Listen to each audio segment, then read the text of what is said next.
De fato, a primeira coisa que eu acho que é super importante e que eu acho que é o grande erro aí dos empreendedores que vão buscar dinheiro é que muitas vezes eles têm uma ideia e eles acreditam que tem investidor que investe em ideia. E investidor não investe em ideia, investidor investe em empresa, investe em negócio.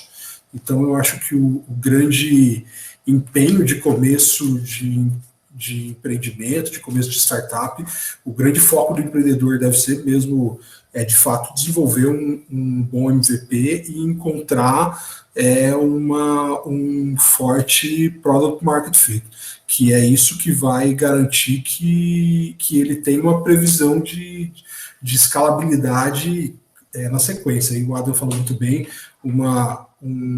dentro de um negócio, se um cliente dá lucro, dá retorno e existe um product market fit forte, certamente a gente tem capacidade para escalar para 100, para 1000. E quando a gente vê o WeWork, a gente viu várias iniciativas que vieram depois do WeWork tentando copiar o modelo de negócio, nenhuma delas parou de pé, porque um coworking naquele modelo não para de pé, então não tem viabilidade. Então eu acho que um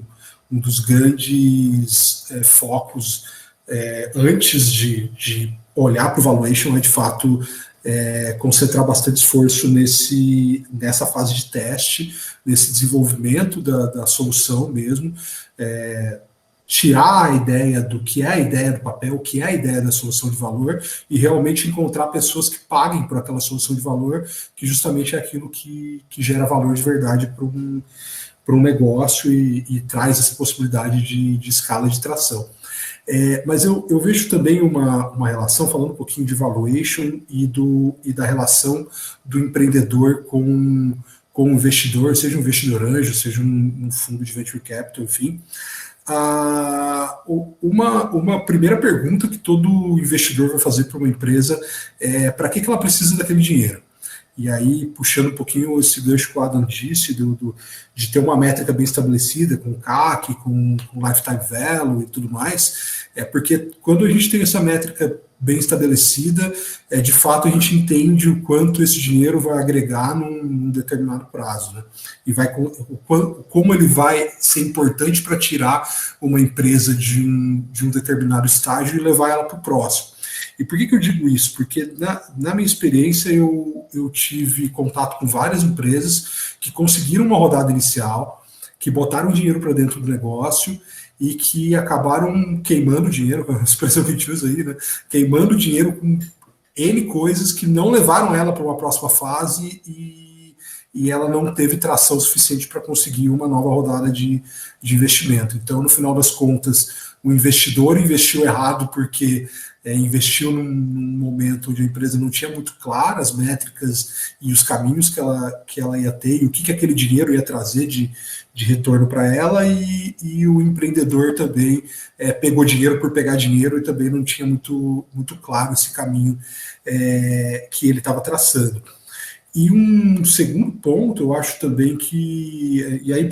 pelo lado do investidor também, eu acho que o valuation ele tem um pouco desse viés também do quanto uma empresa nesse estágio precisa para conseguir partir para o próximo estágio. Porque não adianta um investidor ou um VC entrar com um valuation talvez muito baixo, ou com investimento muito baixo, que ele vai diluir muito a participação do empreendedor, e aí vai desmotivar o empreendedor a continuar firme no negócio, ou que vai ter uma entrada de capital muito baixa e que não vai ser suficiente para ele conseguir tracionar o negócio até a próxima fase. Então eu acho que o investimento ele também tem essa relação de quase de casamento, de cumplicidade entre o empreendedor e o outro lado que está investindo. Então eu acho que tem essa importância. E uma última coisa, que eu acho que é super relevante também, é que muitas vezes o valuation ele tem uma relatividade muito grande na hora de captação, principalmente, estou falando muito da minha experiência com pré-seed e seed, né? Claro que depois que a gente vai para a série A, série B, a gente está falando de um outro jogo, de um mercado muito mais robusto, mas eu acredito que quando uma startup está numa fase de pré-seed e seed, O valuation é super importante, ela precisa saber, eu gosto muito disso que o Adam falou, que ele é um direcionador também de que tipo de atividade ou que tipo de indicador está gerando valor para a sua empresa. Mas no final das contas, a captação do investimento, eu acho que ela tem que ter um viés muito grande da força que aquele fundo, aquele investidor tem de te apoiar. Então, por isso a gente fala muito, principalmente nessas fases iniciais, não só de investimento, mas de smart money, né? Porque geralmente os fundos são focados em um determinado nicho de rodada, em um determinado tipo de rodada,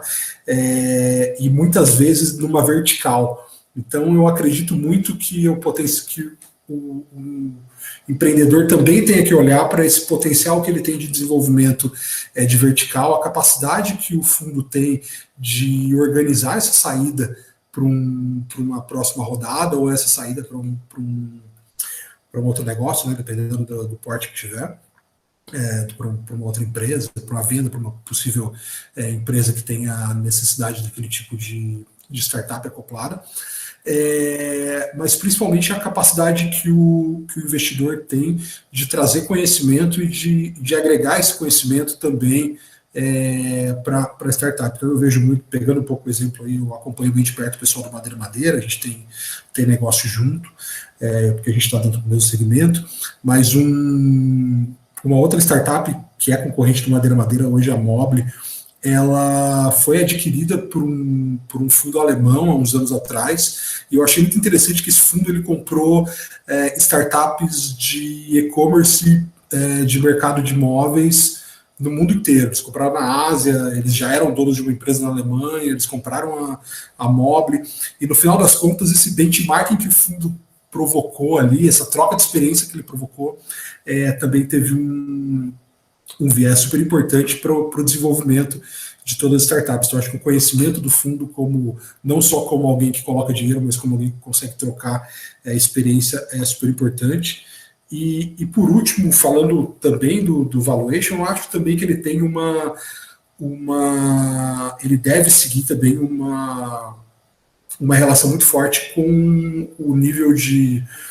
conhecimento e experiência dos founders. Então tem uma frase que a gente sempre ouve por aí, que é melhor apostar no jockey do que no cavalo, né? Então a gente, de certa forma, quando aposta numa startup, quando investe numa startup, também não está investindo só no negócio. Quando você investe no Bradesco, o Bradesco trocou de CEO, tudo bem, a estrutura está montada, é alguém de mercado que sabe o que está fazendo. Agora, quando você investe numa startup, o founder é o founder. Se o founder morrer, a startup vai morrer. Se o time se um dos founders resolver sair do negócio, certamente ela vai ter uma grande perda de valor. E se os founders forem muito bons, eles vão ter uma capacidade gigantesca de pivotar o negócio, caso o negócio não esteja indo num caminho de product market fit adequado. Então eu também vejo que o valuation passa também um pouco pelo nível de maturidade, experiência e capacidade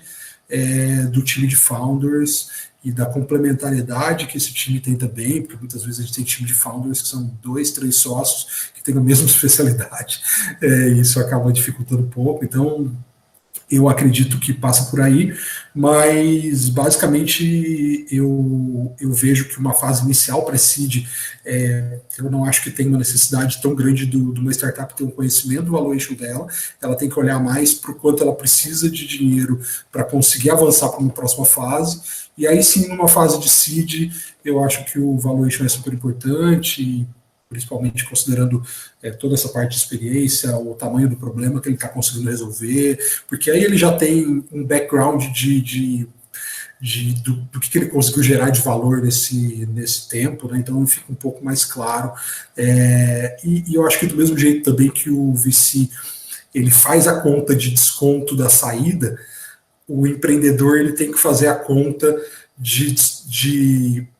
valor das saídas em cada fase e o quanto de capital ele está diluindo em cada fase, porque ele precisa chegar lá na frente ainda com um equity adequado, e ele também não pode fechar o valuation muito alto numa rodada, que isso inviabilize ele transitar esse valuation numa saída de um fundo numa rodada sequente. Então, eu acho que também tem um equilíbrio aí dos dois lados, por isso que eu acho que talvez o valuation de uma startup, a gente olha para o valuation de empresa, como a gente enxerga isso numa empresa tradicional, mas ele tem um outro viés muito mais complexo que tem a ver com a velocidade, com a dinâmica que uma startup precisa ter para conseguir performar e chegar numa fase bem acima.